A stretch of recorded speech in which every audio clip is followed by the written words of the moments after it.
میرے ہاں ایک جاننے والے ایسا ہی ایک ٹیڑھا مسئلہ لے کر آئے۔ ان کی ایک عزیزہ جو انتہائی حسین و جمیل تھی، ایک ایسے ہی سنکٹ میں پھنسی ہوئی تھی۔ اکلوتی اولاد، اسی لیے سر چڑھی بلکہ نک چڑھی بھی تھی۔ والدین کا ناطقہ بند کر رکھا تھا۔ پرائیویٹ بی اے کرنے کے بعد گھر میں پڑی چین کی بنسری بجا رہی کہ شادی سے منکر تھی۔ اس کا تمام حیاتی ماں باپ کی خدمت اور اللہ اللہ کرنے کا ارادہ تھا، جبکہ حقیقت یہ ہے کہ والدین کے ہاں خطرناک اجگر اور خونخوار گھڑیال تو رہ سکتا ہے، جوان کنواری کنیاں نہیں سما سکتی، اور وہ جو خوش جمال بھی ہو۔ سو اتفاق یا پشامت اعمال، لڑکی اپینڈکس کے عارضہ میں مبتلا ہو کر جان بلب ہو گئی۔ آپریشن میں چند منٹ کی تاخیر ہو جاتی تو لڑکی کا بچنا محال تھا۔ بروقت علاج معالجہ سے لڑکی بچ گئی اور چند ہی روز میں بظاہر تندرست ہو کر معمول کی زندگی بسر کرنے لگی۔ لیکن نہیں، بلکہ یوں کہنا چاہیے وہ مزید خطرناک حد تک بیمار ہو گئی۔ اپینڈکس کی ناڑی کیا کٹی، دماغ میں کہیں شادی کی ناڑی ابھر آئی۔ کہاں پہلے شادی کے نام پہ کاٹ کھانے کو دوڑے، اب یہ عالم کہ شادی منہ سے مانگے۔ گھر والے خوش، چلو بلا ٹلی، ناڑی کا کٹنا بہتر ہی ہوا کہ شادی پہ آمادہ تو ہوئی۔ بر ڈھونڈنے کا قصد کیا تو صاحبزادی نے آنکھ دکھائی کہ باولی اترے چاند کا آسمان پہ کیا ڈھونڈنا۔ لڑکے کا نام پتہ بتا کر اپنی طرف سے کام آسان کر دیا۔ والدین اس کا منہ تکتے رہ گئے۔ لڑکی نے ساتھ یہ بھی تاکید کر دی، شادی ہوگی تو یہیں، ورنہ ساری زندگی گھر بیٹھی رہے گی۔ لڑکی کا خود بر مانگنا قیامت کے قرب کی نشانی سمجھ کر ٹال گئے۔ بچولن کو بلایا، بر کا عطا پتہ سمجھا کر روانہ کیا۔ بر کے بارے میں جان کر والدین سر پیٹنے لگے۔ یہ وہی ڈاکٹر صاحب تھے جنہوں نے اپینڈکس کا آپریشن کیا تھا۔ بال کھچڑی، ساٹھے پاٹھے، 5 جوان بچوں کے باپ۔ بیٹی کو بتھیرا سمجھایا، اونچ نیچ، عمر کا فرق، اور یہ کہ ان کی بیٹی اس سے بڑی ہے، مگر وہ تن کوری کیا جو اپنے جسم کو چھونے والے کے علاوہ کسی کو اپنا لے۔ لڑکی نے ماں باپ کی ہر حجت پھر یہی جواب دیا، اس نے میرے جسم کو چھوا ہے، دیکھا ہے، محسوس کیا ہے۔ میرا شوہر ہونے کا حق اب صرف اسی کو ہے۔ وہ کیا ہے، کون ہے، کیسا ہے، مجھے اس سے کچھ غرض نہیں۔ ماں باپ نے اس نئی افتاد سے بخلا کر کسی ذریعہ سے ڈاکٹر صاحب تک اپنی پریشانی پہنچائی۔ انہوں نے اسے پاگل خانہ پہنچانے کا مشورہ دے کر اپنا پنڈا چھڑا لیا۔ والدین کی خوب سبکی ہو رہی تھی۔ لڑکی نے اسپتال پہنچ کر ڈاکٹر سے ملنے کی کوشش کی۔ ٹیلی فون اور خط و کتابت کا یک طرفہ سلسلہ شروع کر دیا تھا۔ تنگ آ کر والدین نے اسے سختی سے گھر میں پابند کر دیا، مگر تاب کے لڑکی ایک دن کسی طرح پھر اسپتال پہنچ گئی۔ نظر بچا کر آپریشن تھیٹر میں گھس گئی۔ وہاں بھگدڑ مچ گئی۔ اس نے نشتر اٹھا کر خود کو زخمی کر لیا۔ نتیجے میں ڈاکٹر نے اسے وہیں سے پاگل خانے پہنچا دیا۔ اس مفت کی بدنامی سے گھبرا کر ڈاکٹر نے اسپتال ہی چھوڑ دیا۔ اس کے بعد کی کہانی خاصی طویل ہے، جس کا یہاں محل نہیں۔ بتانا یہ مقصود تھا کہ تن کوری ناری کون ہوتی ہے۔ سیالکوٹ ریلوے اسٹیشن کے سامنے محلہ رام تلائی ہے۔ اونچے اونچے مکانوں چوباروں کے درمیان ایک بڑا تالاب ہے، جس کے گردا گرد سیڑھیاں ہیں جو اوپر سے نیچے تالاب کی تہہ تک جاتی ہیں۔ میں نے اس تالاب کو اکثر پانی سے خالی ہی دیکھا۔ یقیناً اس میں کبھی پانی رہتا ہوگا، اور وہ زمانہ پارٹیشن سے پہلے کا ہوگا۔ چاروں اطراف مکانات نما کارخانے تھے۔ یہاں سپورٹس کا سامان تیار ہوتا تھا، گیند، بلے، ہاکیاں، ٹینس اور فٹ بال وغیرہ۔ ان کارخانوں کے مالک ہندو اور سکھ تھے، مگر کام کرنے والے زیادہ تر مسلمان ہوا کرتے تھے۔ اس رام تالاب کا پانی بڑا شفاف ہوتا۔ کنول، گٹے کے پھول اور نیم کی نمولیاں تیرتی ہوئی بڑی عجیب بہار دکھایا کرتی تھیں۔ یہاں ہندو، سکھ، مرد، عورت اشنان بھی کرتے تھے۔ دن کے وقت زیادہ مرد اور شام سمے عورتیں اشنان کرتی۔ اس کی وجہ شاید یہ رہی ہوگی کہ شام کے وقت کارخانوں میں چھٹی ہو جاتی تھی۔ چاروں داخلی راستوں کے پھاٹک عام آمد و رفت کے لیے بند کر دیے جاتے اور عورتیں آزادی اور آسانی سے تالاب میں نہاتی۔ یہاں نہال سنگھ اگروالیے کا کارخانہ بڑا مشہور تھا۔ اگروالیوں کے کارخانے کی یہ شاندار 4 منزلہ عمارت عین تالاب کے کنارے پہ واقع تھی۔ نیچے کی 3 منزلوں میں کارخانہ، جبکہ اوپری منزل پہ اس کی ذاتی رہائش تھی۔ اولاد میں صرف ایک چھوئی موئی سی جوان بیٹی تھی، ایسی خوبصورت دھان پان کہ جب تالاب میں اشنان کے لیے اترتی تو تیرتے ہوئے پھول پتے اسے چوما کرتے۔ چھاج بھرے لمبے بالوں کا گمبھیر بادل پانیوں پہ اتر آتا۔ وہ تیرتی، نہاتی ہوئی ایک جل پری ہی تو دکھائی دیتی تھی۔ باپو نہال سنگھ اپنی سپتری نور باوی کو محبت بھری نظروں سے دیکھتا ہوا نہال ہوتا رہتا۔ یہ نہال سنگھ بھی عجیب بوٹی تھا۔ انسانی جسم میں کچھ اعضاء عضلات ایسے بھی ہیں جو گوشت ہیں اور نہ ہڈی، اور کچھ یوں بھی کہ وہ زندہ ہیں نہ مردہ، لیکن جسم و جان کا ایک ضروری حصہ ہے۔ نہلا سیںہاں بھی کوئی ایسی ہی چیز تھا جس کے بارے میں حتمی طور پہ کچھ نہیں کہا جا سکتا تھا کہ وہ اصل میں کیا ہے۔ اس کا مرشد کوئی نیم مجذوب مسلمان تھا۔ برسوں اس کا ہگ موت اپنے ہاتھوں سے اٹھایا، تب کہیں مرشد نے اولاد کی بشارت دیتے ہوئے کہا، یہ بچی تیرے بیٹے کی طرح ہوگی، اسی سے تیری نسل میں نور اجالا پھوٹے گا۔ مرشد کی دعا سے پیدا ہونے والی بچی کا نام اسی نسبت سے نور باوی رکھا گیا۔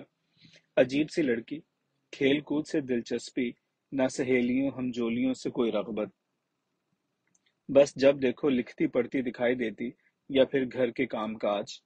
دھن دولت کی کوئی کمی نہ تھی، لیکن طبیعت میں سادگی اور صدق تھا۔ خاموش رہنے اور رب رب کرنے میں سکون ملتا۔ نور باوی جوں جوں جواں ہوتی گئی، ایک کڑی کمان ہوتی گئی، رعنائی اور زیبائی کی تاب سے آب پارا کے مانند ٹھل مل کرتی تھی۔ بس ایک ہی قباحت تھی کہ اسے صاف ستھرا رہنے کا بڑا لپکا رہتا۔ پل پل ہاتھ منہ دھونے کی چنتا، تن ڈھانپنے کا خبت، کیا مجال جو جسم کہیں سے ننگا دکھائی دے جائے۔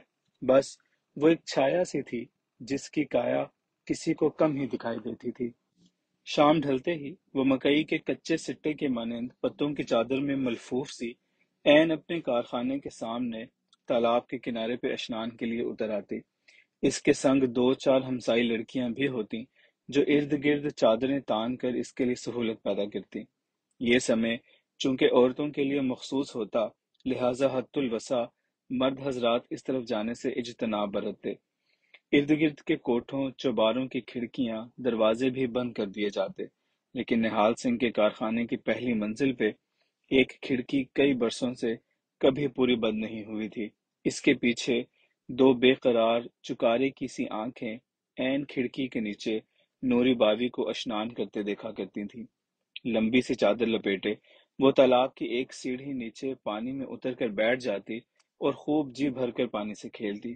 لڑکیاں ایک دوجے پہ پانی کے چھپاکے مارتیں۔ شام کے آنگن میں رات کا سایہ پڑتے ہی وہ گھر کی چوکھٹ الانگ آتی۔ چکارا ہرن کے کرنجی نینوں والا یہ لڑکا شہر کے قریب ایک نواحی دہ پڑ پوت کے ایک مفلوک الحال کسان کا بیٹا تھا۔ یہ ویسا ہی تھا جیسے دیہاتی ماحول میں پلے بڑھے عام دیہاتی لڑکے لونڈے ہوتے ہیں، قد کاٹ، ہاتھ پاؤں کا کھلا ڈلا، مردانہ جبڑا اور فٹ بال گراؤنڈ جیسا فراخ ماتھا جس پہ سرسوں کے تیل کی تلاہٹ میں چپڑی بسی ایک آوارہ سی لٹ پڑی رہتی تھی۔ پونے گنے کی آدھی گنڈھیری کی مانند موٹے موٹے رسیلے ہونٹ، سانڈ سی گردن تلے جھکاویں پرگوشت شانے، ساتھ ہی سینے کا صحرا جس میں جا بجا گنجان بالوں کی جھاڑیاں جو یہ بتا دیں کہ پریم برکھا برسے کچھ زیادہ سمے نہیں بیتا۔ اس کا نام نور علی تھا، لیکن اسے سب نورا کہتے تھے۔ دیہاتی باپ نے اپنی پینڈو عقل اور آنکھ سے بچے کے ماتھے اور وجود کاٹھے کو دیکھتے ہوئے اسے شہر بھیج دیا کہ کھیتی باڑی اور گاؤں کا ماحول اسے راس نہ آئے گا۔ وہ اسے فوج میں بھرتی کروانا چاہتا تھا۔ سیالکوٹ چھاؤنی بھرتی کے لیے پہنچا بھی، اپنے ڈیل ڈول اور قد کاٹ کی رعایت سے منتخب بھی ہو گیا، لیکن میڈیکل ٹیسٹ سے بھگوڑا ہو گیا۔ ہندو ڈاکٹر نے اسے کپڑے اتارنے کے لیے کہا، اس نے کرتا اتار دیا۔ ڈاکٹر نے شلوار بھی علیحدہ کرنے کا حکم دیا کہ فوج میں بھرتی ہونے کے لیے مکمل معائنہ ضروری ہے۔ اس بچے نے دو چار پینڈو قسم کی گالیوں سے ڈاکٹر اور فوج کو نوازتے ہوئے کرتا پہن کر وہاں سے نکل آنا مناسب سمجھا۔ سیالکوٹ ایک صنعتی شہر ہے، ادھر محنت کرنے والوں اور ہنر مندوں کے لیے روزگار کی کوئی کمی نہیں۔ گرد و نواح کے تمام علاقوں دیہاتوں کے اکثر لوگوں کا ذریعہ معاش یہی سیالکوٹ کا قدیمی سپورٹس کا کاروبار ہے۔ اس کی مصنوعات تمام دنیا میں مشہور ہیں۔ فٹ بال، ہاکی بلے، ٹینس، ڈاکٹری اوزار، اسکاٹش ڈھول، پائپ، باجے، سلائی اور لکڑی کی چرائی کی مشینیں وغیرہ۔ یہاں کا ایک قریبی قصبہ کوٹلی لوہارا اپنی مردم خیزی میں بڑا مشہور ہے۔ یہاں فن و ہنر میں یکتائے روزگار اور تاریخ ساز کاریگر پیدا ہوئے کہ جنہوں نے انجینئرنگ میں بین الاقوامی قدر و منزلت حاصل کی۔ نورے کے گاؤں کے کئی نوجوان یہاں کی فیکٹریوں، کارخانوں میں کام کرتے تھے۔ اس کی طبع طبیعت کو جاننے والے ایک دوست نے مشورہ دیا کہ سیالکوٹ میں صرف ایک ہی ایسا کارخانہ ہے جو تمہیں برداشت کر سکتا ہے، لہٰذا اگر تم چاہو تو میں تمہیں وہاں لے جا سکتا ہوں۔ جب اسے پتہ چلا کہ یہ سکھوں کا کارخانہ ہے تو وہ بھڑک اٹھا کہ میرے لیے یہی کافروں کا کارخانہ رہ گیا ہے۔ اس کے دوست نے کوئی جواب دینے کے بجائے اس کا ہاتھ پکڑ کر اگروالیوں کے کارخانے رام تلائی لے گیا۔ گرمیوں کے دن تھے۔ نہال سیاہ کچھا اور جانگیا پہنے پانی میں پاؤں لٹکائے تالاب کی سیڑھیوں پہ بیٹھا تھا۔ جھاڑ داڑھی، الجھتے ہوئے کیس، توند نکلی ہوئی، عجیب جانگلو سا دکھائی دے رہا تھا۔ اس کی ایسی حالت دیکھ کر نورے کی ہنسی کھسک گئی اور ایسی آواز نکلی جیسے بدہضمی کی صورت میں کسی کے شکم سے خارج ہوتی ہے۔ نہالے نے پلٹ کر جو دیکھا، یہ دونوں پینڈو اپنی ہنسی ضبط کرنے کی کوشش کر رہے تھے۔ نہالا بڑے غضب سے انہیں گھورتا رہا، آخر ایک خوب بھرے ہوئے غبارے کی مانند پھٹا، اوئے تم دونوں مجھ پہ ہنس رہے ہو؟ وہ نورے کے دوست کو جانتا تھا، وہ بہت عرصہ اس کے ہاں کام کر چکا تھا۔ اوئے حمیدیہ، تو شکر دوپہری کتھوں ٹپک پہ آئے، تیا کھوتا جڑا تیرے نال کھلوتا ہے کون ہے؟ جب حمیدے نے اس کا نام نورا بتایا تو نہالا ایک اور سیڑھی پانی میں اتر گیا، وہیں ایک ڈبکی لے کر باہر نکل آیا، پانی کی مشق جیسے جسم سے پانی صاف کرتے ہوئے پوچھنے لگا، کیا کرتے ہو؟ نورے نے جواب دیا، کچھ کرنے کے لیے ہی یہاں آیا ہوں۔ اور پھر نورے نے جو کچھ کر دیا وہ کوئی نور والا ہی کر سکتا تھا۔ اس نے تھوڑے ہی عرصے میں نہالے کے دل میں جگہ بنا لی تھی۔ یہاں ہونے والے سارے کاموں کا وہ ماسٹر بن گیا۔ جدھر اس کی ضرورت ہوتی وہ ادھر بیٹھ جاتا۔ لیکن اصل بات تو یہ تھی کہ وہ نہالے کے گٹوں گوڈوں میں پارے کی طرح بیٹھ چکا تھا۔ رہتا بھی اوپر کارخانے میں تھا۔ شرم، حیا اور وفا تو جیسے اس کے رگوں میں خون کی مانند دوڑ رہی تھیں۔ نور باوی اسے اچھی ضرور لگتی تھی، لیکن اس اچھی لگنے میں اس کا ہم نام ہونا، نہالے کی اکلوتی بیٹی ہونا، پروقار اور پرجمال اور اپنی ذات کی حدود میں رہنا ہی اصل وجہ تھا۔ دل و نگاہ کی کجی شامل نہیں تھی۔ ایسی محبت اور چاہت محض عقیدت کی انتہا ہوتی ہے۔ وہ رہتی بھی اوپر والی منزل میں تھی، لیکن اس کے باوجود اس نے دانستہ طور پہ کبھی جی بھر کے نہیں دیکھا تھا۔ پھر ڈھکی ڈھکائی رہنے کی عادت نے اسے ایک پراسرار ہستی بنا دیا ہوا تھا۔ وہ اکثر اس کے لیے بازار سے ضرورت کی اشیاء بھی لاتا، اس کے ساتھ گردوارے اور کالج بھی جاتا، لیکن کبھی کسی طور روبرو نہ ہوتا۔ غیر ضروری بات اور سوال و جواب کرنے کی اس کی عادت بھی نہیں تھی۔ شروع میں وہ جب نیا نیا ادھر آیا اور نہالے سیاہ نے اپنے ہاں شاگرد رکھ لیا تو اسے صرف ایک ہی نصیحت کی تھی، نورے، پیار، اعتبار اور وہار میں کبھی ڈنڈی نہ مارنا، سونا بن جاؤ گے، اور کہیں تم نے ان تینوں میں جھونک ماری تو پیتل پتری کی قیمت کے بھی نہیں رہو گے۔ بیتے 5 برسوں کی محنت، خدمت اور اطاعت سے اس نے ثابت کر دیا تھا کہ وہ ان اکھروں کی کسوٹی پہ کھرا اترا ہے۔ وہی کہ زندہ وہ ہوتا ہے جو کسی کے دل میں اتر جاتا ہے، اور مردہ اسے کہتے ہیں جو کسی کے دل سے اتر جاتا ہے۔ غور کریں تو پتہ چلتا ہے کہ میں اور سے کے حجاب میں زندگی اور موت کن اور کیسے کیسے معنوں میں اپنے پرت کھولتی ہے۔ جب پیار، اعتبار اور وہار کی سلامتی اپنے نقطہ عروج پہ پہنچ جاتی ہے تو پھر مقابل اپنی ذات کا پرتو ہی تو بن جاتا ہے۔ اونچ نیچ، ذات پات، دھن دھرم بہت دور رہ جاتے ہیں۔ نہالے سیاہ نے سارا کارخانہ اس کے حوالے کر دیا ہوا تھا۔ وقت کا کچھوا چلتا ہوا تو آہستہ آہستہ دکھائی دیتا ہے، مگر اکثر و بیشتر برق رفتار خرگوش سے بہت پہلے منزل پہ پہنچ جاتا ہے۔ وقت کا ثمر بھی ہوتا ہے اور اجر بھی، اور یہی وقت کبھی صبر اور جبر بھی ہوتا ہے۔ کبھی کبھی مقدر اور وقت آپس میں گٹھ جوڑ بھی کر لیتے ہیں، یا یوں ہی پاؤں پاسا کہیں صبر جبر کے ایسے خانے میں پڑ جاتا جو کہ گزر و گمان میں بھی نہیں ہوتا۔ یہاں بھی بس یوں ہی کچھ سرزد ہو گیا۔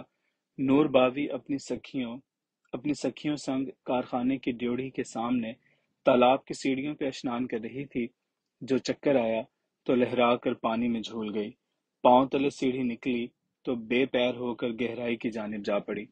سکھیوں نے آگے لپک تھامنا چاہا، مگر وہ مچھلی کی مانند پھسلتی ہوئی ڈبکی کھا گئی۔ واویلا مچا۔ نورا حسب معمول کھڑکی کی اوٹ کھڑا یہ سب کچھ دیکھ رہا تھا۔ آؤ دیکھا نہ تاؤ، جھٹ کھڑکی کھولی، اوپر سے ہی اڑن چھلانگ جو لگائی، جائے وقوع کے عین اوپر چھلپ سے پانی میں آ پڑا۔ نیچے سیڑھی سے ہلکا سا سر ٹکرایا، کہیں زجاج ہوتا تو پاش پاش ہو جاتا، مگر جو منورتھ تپسیا سے جواہر بن جائے اس کا کیا بگڑے۔ جھٹ سنبھالا لیتے ہوئے نیچے تہہ میں اترتی ہوئی نور باوی کو بغل بھرا ملہی مچھلی کا لپکا لیتے ہوئے اوپر سطح پہ کنولوں کے بیچ سر اٹھایا، بغل میں بغچی کی مانند دابے ہوئے آنن فانن اوپر اپنے کمرے میں لے آیا۔ نہالا سیںہاں کہیں اوپر آرام کر رہا تھا، لوگوں کا شور جو سنا، دو دو سیڑھیاں پھلانگتا ہوا نیچے کو دوڑا۔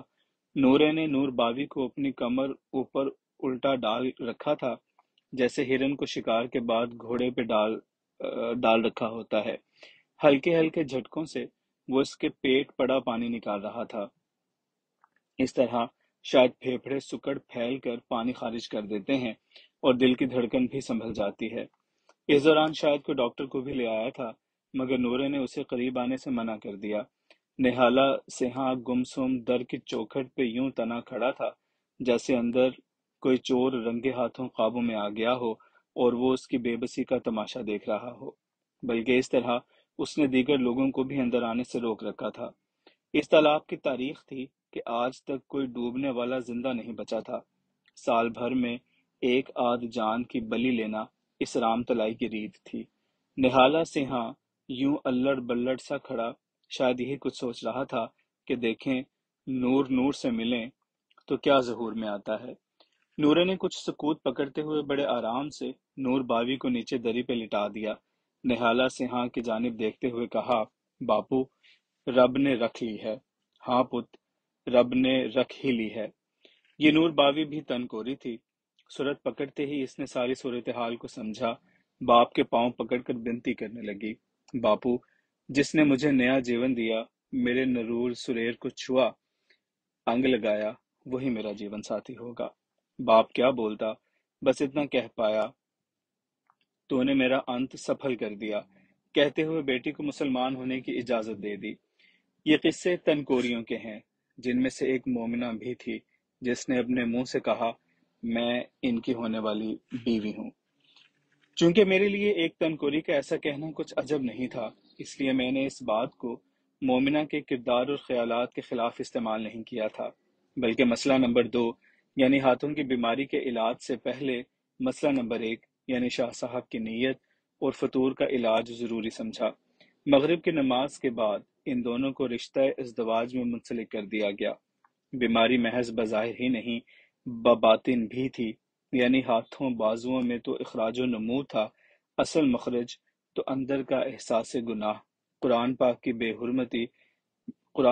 بے حرمتی کا خوف اور بے طرح کی شدت و تابش تھی۔